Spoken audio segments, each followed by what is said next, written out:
QCY কি কঠিন একটা ওয়ার্ড, হ্যাঁ। এগুলো এটা শেষ হলে আর QCY কোনো রিভিউ করুন না, কিনুন না, রিভিউ করুন না।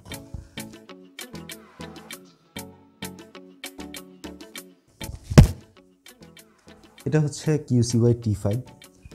QCY T2C এর পর যেটা রিভিউ ভিডিও আমরা আগেই পোস্ট করেছি, QCY T5 TWS ইয়ারবাডটি আমার কাছে 6 মাসেরও বেশি সময় ধরে আছে। এর মধ্যে নোটিসেবলি 6 মাস পর এটা আমি তেমন একটা ব্যবহার করতে পারিনি। কি হয়েছিল এই ইয়ারবাডের, কেন আমি 6 মাসের বেশি এই ইয়ারবাডটা ইউজ করতে পারলাম না, সেগুলোই আসলে এই ভিডিওর মূল বিষয়। ইন জেনারেল QCYর যে কোনো ইয়ারবাডই অথবা অন্যান্য TWS ইয়ারবাড কেনার ক্ষেত্রে আপনাদেরকে যেসব জিনিসগুলো মাথায় রাখা উচিত সেগুলো সম্পর্কে বেশ খানিকটা আইডিয়া এবং অভিজ্ঞতা জানতে পারবেন আমার। স্বাগতম আপনাদেরকে Rhmaticের আরেকটি ভিডিওতে। চলুন এই ভিডিও শুরু করা যায়। এটি হচ্ছে QCY T5 এর বক্স।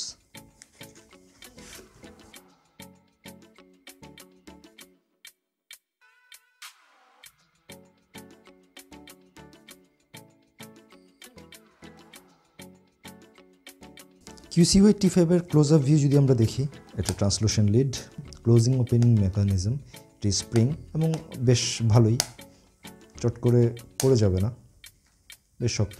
আর ইয়ারবাডগুলো বেশ শক্তভাবেই লাগানো থাকে।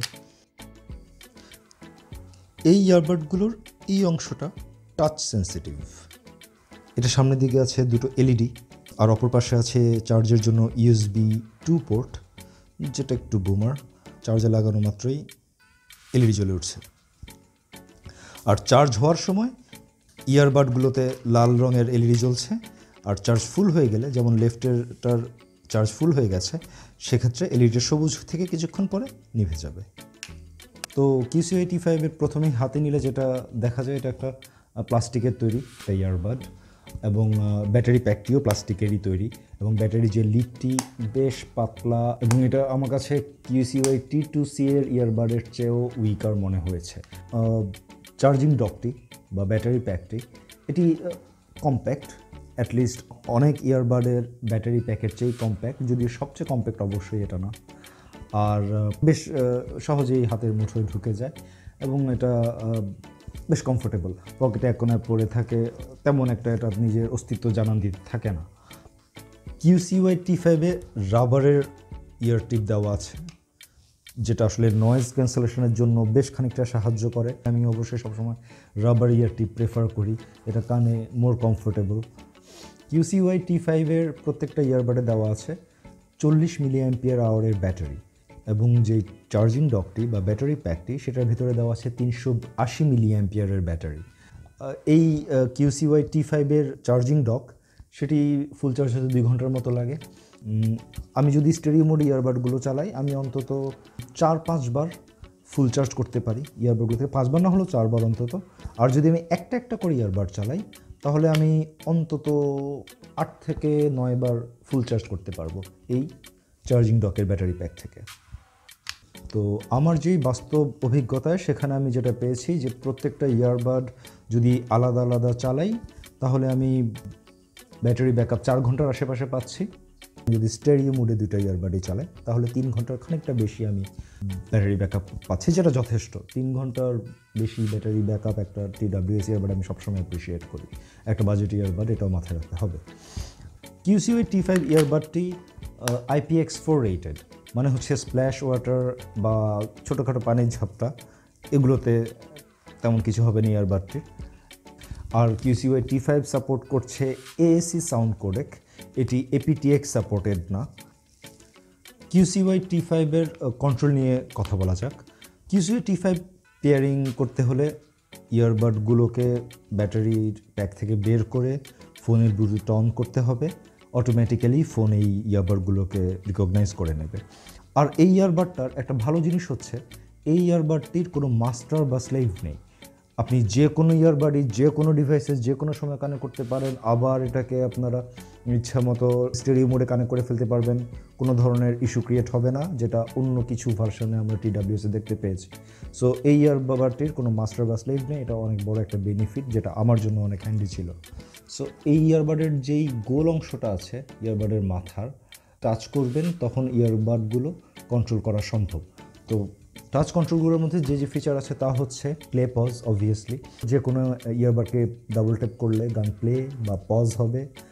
আর গান যদি ফরওয়ার্ড বা রিভার্স করতে হয়, ডান পাশের ইয়ারবাড টাচ অ্যান্ড হোল্ড করলে ফরওয়ার্ড হবে গান, বাম পাশের ইয়ারবাড টাচ অ্যান্ড হোল্ড করলে গান রিভার্সে যাবে। QCY T5 এর কল আসলে যে কোনো একটি ইয়ারবাডকে ডাবল ট্যাপ করলেই কলটি রিসিভ হবে, কলে থাকা অবস্থায় ডাবল ট্যাপ করলে কল কেটে যাবে। আর যদি কল আসে আর আপনি রিজেক্ট করতে চান তাহলে যে কোনো একটি ইয়ারবাডকে টাচ অ্যান্ড হোল্ড করে রাখতে হবে 2 সেকেন্ড বা তার চেয়ে বেশি, তখনই কলটি রিজেক্ট হয়ে যাবে। যদি আপনি স্টেরিও মোডে কানেক্টেড থাকেন তাহলে ডান পাশের যে ইয়ারবাড সেটাকে 3 বার ট্যাপ করতে হবে। ডাবল বিপের মাধ্যমে আপনি শুনতে পাবেন যে আপনার ইয়ারবাড গেমিং মোডে কনভার্ট হয়েছে। আর যদি গেমিং মোড অফ করতে হয় তাহলে আবার একইভাবে ডান পাশে ইয়ারবাডটা 3টা ট্যাপ আর ডাবল বিপের মাধ্যমে আপনি নোটিফিকেশন পেয়ে যাবেন যে গেমিং মোড অফ হয়ে গেছে। স্টেরিও মোডে কানেক্টেড অবস্থায় যদি লেফট সাইডের ইয়ারবাডটাকে 3 বার ট্যাপ করেন তাহলে ইয়ারবাডটি গুগল অ্যাসিস্ট্যান্ট বা আপনার ফোনের যে ডিফল্ট অ্যাসিস্ট্যান্ট সেটাকে ওপেন করবে। কিন্তু যদি আপনি স্টেরিও অবস্থায় না থাকেন তখন আর গেমিং মোড কাজ করবে না। আপনি যে ইয়ারবাডেই কানেক্টেড থাকেন না কেন এই ইয়ারবাডটি ফোনের অ্যাসিস্ট্যান্টই ওপেন করবে, সেক্ষেত্রে রাইট ইয়ারবাডটি গেমিং মোড অন করবে না। সো গেমিং মোডের জন্য অবভিয়াসলি এটা মাথায় রাখতে হবে, দুইটা ইয়ারবাডই একসাথে ওই ডিভাইসের সাথে কানেক্টেড থাকতে হবে। এটার যেই ফ্যাক্টরি রিসেট সেটার অপশন রয়েছে, তো সেটার জন্য দুটো ইয়ারবাডকে বের করে অন্তত 10 সেকেন্ড দুটোকে একসাথে চেপে রাখতে হবে। তো দেখা যাবে যে দুটোতে রেড এলইডি ব্লিঙ্ক করে ইয়ারবাডগুলো অফ হয়ে যাবে এবং কন্টিনিউ করতে হবে সেই টাচ করে ধরে রাখা। এটা আবার গ্রিন এলইডি জ্বলে অন স্ট্যাটাসে আসবে। সো এই প্রসেসের মাধ্যমে QCY T5 যে ইয়ারবাডটি এটিকে ফ্যাক্টরি রিসেট করা সম্ভব। এখন আমরা কথা বলবো QCY T5 এর আমার গত 6 মাসের যে অভিজ্ঞতা হয়েছে সেটি নিয়ে। QCY T5 কেনার মূল কারণটাই ছিল এর ফিটিং। QCY T5 আমার কানে খুবই সুন্দর করে ফিট হয়, কান থেকে পড়ছিল না। I could even walk with this earbuds. So এটা আমার জন্য বেশ ভালোই ছিল। হেলমেট পরা বা খোলার সময় ইয়ারবাড পড়ে যাওয়ার ইস্যুটাও সলভড। QCY T5 এর যে ব্লুটুথ ভার্সন সেটি 5.0, তো এটিতে সাধারণত আমি অন্যান্য ডিভাইসের সাথে কানেক্টিভিটিতে তেমন কোনো প্রবলেম পাইনি। এটি খুবই ফ্রেন্ডলি ছিল, আর যেহেতু মাস্টার স্লেভের ইস্যুটাও নেই আমি খুব সহজেই অন্যান্য ডিভাইসের সাথে এটা কানেক্ট করতে পারছিলাম। কিন্তু আমি জিনিস খেয়াল করেছি, মাঝে মাঝে যদি আমি হয়তো কোনো একটা গান শুনছি, গানের মাঝখানে বা আমার যে কোনো ধরনের কন্টেন্ট কনজাম্পশনের মাঝখানে ইয়ারবাডগুলো ডিসকানেক্ট হয়ে যাচ্ছে, মানে কোনো কারণে এটা পাওয়ার রিসেট খাচ্ছে। এটা আমি অনেকবারই খেয়াল করেছি, এটা আমার কাছে একটা ইস্যু মনে হয়েছে। এটা আসলে এক্সপেক্টেড না। আর TWS এর ক্ষেত্রে সাধারণত এই ইস্যুগুলো দেখা যায় না যে পাওয়ার রিসেট হচ্ছে ইয়ারবাড অপারেশনের মাঝখানে। একদিন রাতে আমি ইয়ারবাড লাগিয়ে, ডান পাশের ইয়ারবাডটা আমার কানে লাগানো ছিল, তো আমি একটা পডকাস্ট শুনছিলাম। হঠাৎ করে খেয়াল করলাম যে আমার কান আস্তে আস্তে গরম হচ্ছে, but I was not listening anything. যেটা শুনে কান গরম হয়ে যাবে। আমি আমার কানে হাত দিলাম এবং অনুভব করলাম যে আমার ইয়ারবাডটি গরম হয়ে গেছে। তো এটা আমার জন্য খুবই অপ্রত্যাশিত ছিল। তো আমি ইয়ারবাডটা খুলে আমি এটাকে তাড়াতাড়ি টেম্পারেচার মাপলাম। It came to my mind, যেহেতু কোভিড সিজন, হয়তো ইয়ারবাডের জ্বর উঠে গেছে। তো এবং এটা বেশ গরম ছিল। আমি সাথে সাথে এটাকে চার্জিং ডকে রাখলাম এবং আমি দেখলাম যে এবার ইয়ারবাডটি আরও গরম হচ্ছে, চার্জিং বার সহ গরম হচ্ছে। ইয়ারবাডটি আবার খুলে রাখলাম চার্জিং ডক থেকে এবং তখন দেখলাম যে আস্তে আস্তে ইয়ারবাড এবং চার্জিং ডক দুটি ঠান্ডা হয়। আমি দেখেছি যে লিথিয়াম পলিমার ব্যাটারি যখন কোনো কারণে ড্যামেজ হয় ইন্টারনালি, তখন এগুলো ফুলে যায় এবং এগুলো চার্জ নেয় না ঠিকমতো, চার্জ থাকে না এবং গরম হয়ে যায়। আলটিমেটলি এটা ডিভাইসকেও ইম্প্যাক্ট ফেলে। তো আমি বুঝতে পেরেছি যে QCY T5 এর আমার যে ডান পাশের ইয়ারবাডটি, এটির ব্যাটারি হয়তো বা নষ্ট হয়ে গেছে। এটার যে sound quality okay, not bad, but ব্যাস যাদের বেশি পছন্দ তাদের জন্য ঠিক এই ইয়ারবাড না, বেস ইট শুড বি না। এটা যে মাইকগুলো স্টেমের নিচের দিকে, এটা থাকা সত্ত্বেও খুব একটা ভালো মাইক কোয়ালিটি এটা প্রডিউস করেনি, যেটা আমরা আসলে টেস্ট ক্লিপ দিয়ে দেবো মাইকের নয়েজি এবং ক্লিয়ারার এনভায়রনমেন্ট এটা কেমন সাউন্ড করে। This is a mic test for QCY T5। এটা একটা নয়েজ ফ্রি এনভায়রনমেন্টে রেকর্ড করা হচ্ছে। Subscribe to the channel man. This is the recording from QCY T5 mic, আর এটা খানিকটা নয়েজ এনভায়রনমেন্ট রেকর্ড করা হচ্ছে। And subscribe to the channel. এবার কথা বলা যাক এই ইয়ারবাডটির সবচেয়ে বড় মার্কেটিং টার্ম, এটার যে লেটেন্সি সেটা নিয়ে।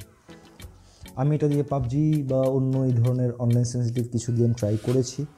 করার পরে আমার যে এক্সপিরিয়েন্স, এটার যেই দাবি যে ভেরি লো লেটেন্সি 65 মিলি সেকেন্ড, অ্যাকচুয়ালি এটা ঠিক না। 65 মিলি সেকেন্ড ইজ অলমোস্ট লেটেন্সি না থাকার মতোই, কিন্তু আসলে এটার লেটেন্সি তাও আমি দেখতে পেয়েছি যে গেমিং মোড অফ থাকা অবস্থায় 300 মিলি সেকেন্ডের আশেপাশে থাকে, আর গেমিং মোড অন করলে লেটেন্সি নেমে হয়তো বা 200 মিলি সেকেন্ডের কাছাকাছি থাকে।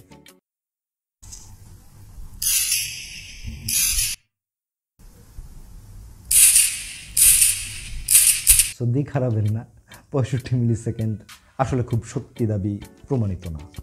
আমরা QCY T5 এর ইভ্যালুয়েশন যদি করি, কেমন ছিল এটা? Build quality, sound quality, performance সব কিছুর বিচারে এটাকে অনেকে অলরাউন্ডার ইয়ারবাড বলছিল। আমার যে এক্সপিরিয়েন্স তাতে এটা অলরাউন্ডারের মতোই চলছিল before it got out and it had to end career very early then expected. So okay, বেশি দিনের অলরাউন্ডার বলা গেল না। এখন এই ইয়ারবাডটি অনলাইন মার্কেট বা অফলাইন মার্কেটে আমি দেখতে পাচ্ছি 1,500 টাকা থেকে খানিকটা বেশি, 2,000 টাকা থেকে খানিকটা কম এই প্রাইসে পাওয়া যাচ্ছে। আমার এক্সপিরিয়েন্স অনুযায়ী ওকে, ইউ অলরেডি হার্ড যে আমার এক্সপিরিয়েন্স কী। আমার পক্ষ থেকে আসলে QCY রিকমেন্ড করাই বেশ টাফ, বাট আপনারা কিনতে পারেন। ওকে, আপ টু ইউ। আমাদের চ্যানেলটি সাবস্ক্রাইব করুন, ভিডিও কেমন লাগলো জানান, লাইক করুন, কমেন্ট করুন। আমরা চেষ্টা করব আরও নতুন আরও ইন্টারেস্টিং কোনো প্রোডাক্টের রিভিউ নিয়ে আসতে। সামনের ভিডিওতে আমাদের সাথে আবার দেখা হবে। Take care.